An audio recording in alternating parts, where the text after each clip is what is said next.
سورة الممتحنة. بسم الله الرحمن الرحيم. In the name of Allah, the most gracious, the most merciful. يا أيها الذين آمنوا لا تتخذوا عدوي وعدوكم أولياء تلقون إليهم بالمودة وقد كفروا بما جاءكم من الحق يخرجون الرسول وإياكم أن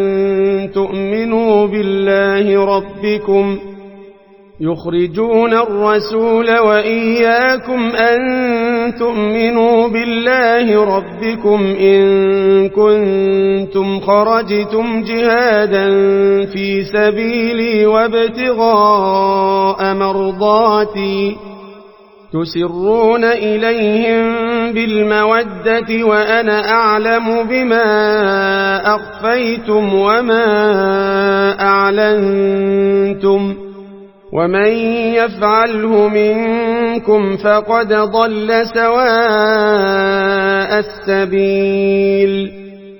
O you who believe, take not my enemies and your enemies as friends, showing affection towards them, while they have disbelieved in what has come to you of the truth, and have driven out the messenger and yourselves from your homeland because you believe in Allah your Lord.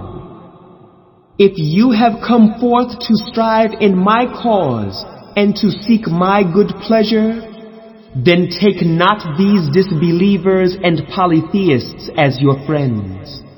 You show friendship to them in secret, while I am all aware of what you conceal and what you reveal. And whosoever of you Muslims does that, then indeed he has gone far astray from the straight path. إن يثقفوكم يكونوا لكم أعداء ويبسطوا إليكم أيديهم وألسنتهم بالسوء وودوا لو تكفرون. Should they gain the upper hand over you, they would behave to you as enemies, and stretch forth their hands and their tongues against you with evil, and they desire that you should disbelieve. لن تنفعكم أرحامكم ولا أولادكم يوم القيامة يفصل بينكم والله بما تعملون بصير. Neither your relatives nor your children will benefit you on the day of resurrection against Allah. He will judge between you, and Allah is the all-seer of what you do. قد كانت لكم أسوة حسنة في إبراهيم والذين معه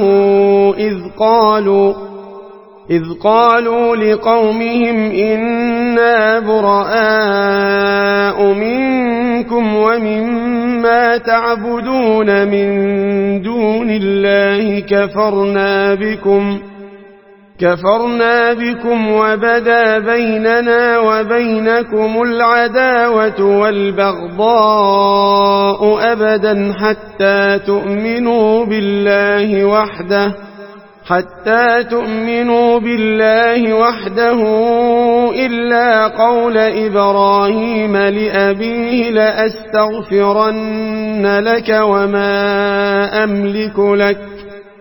وما أملك لك من الله من شيء ربنا عليك توكلنا وإليك أنبنا وإليك المصير.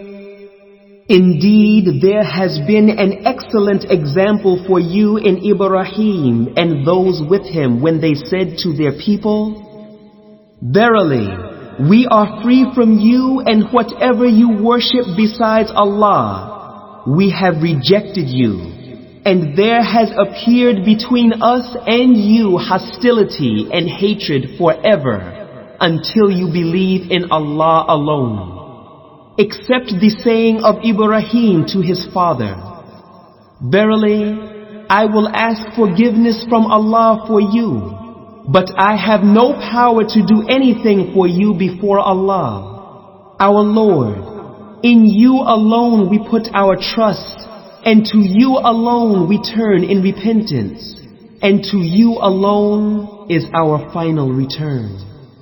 ربنا لا تجعلنا فتنة للذين كفروا واغفر لنا ربنا إنك أنت العزيز الحكيم.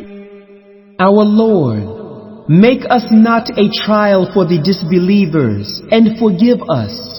Our Lord, verily, you, only you, are the Almighty, the All-Wise.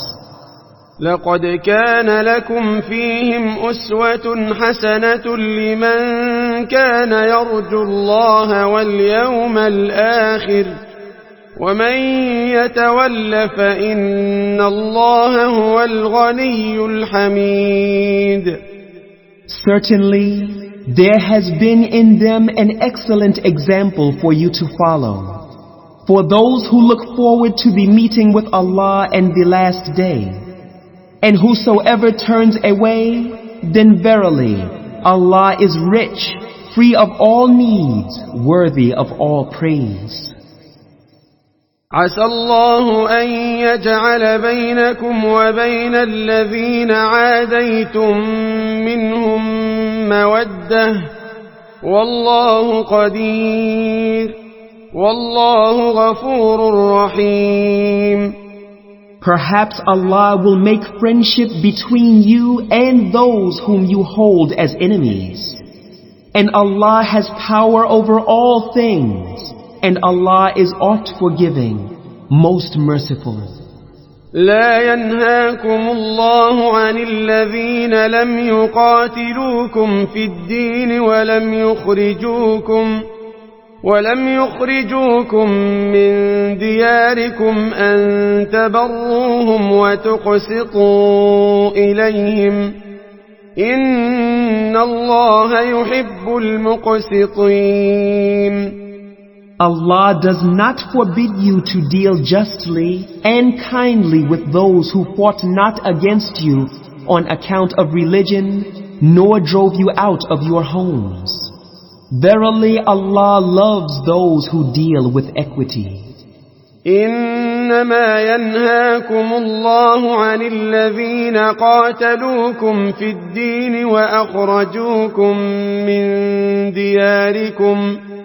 وأخرجوكم من دياركم وظاهروا على إخراجكم أن تولوهم ومن يتولهم فأولئك هم الظالمون.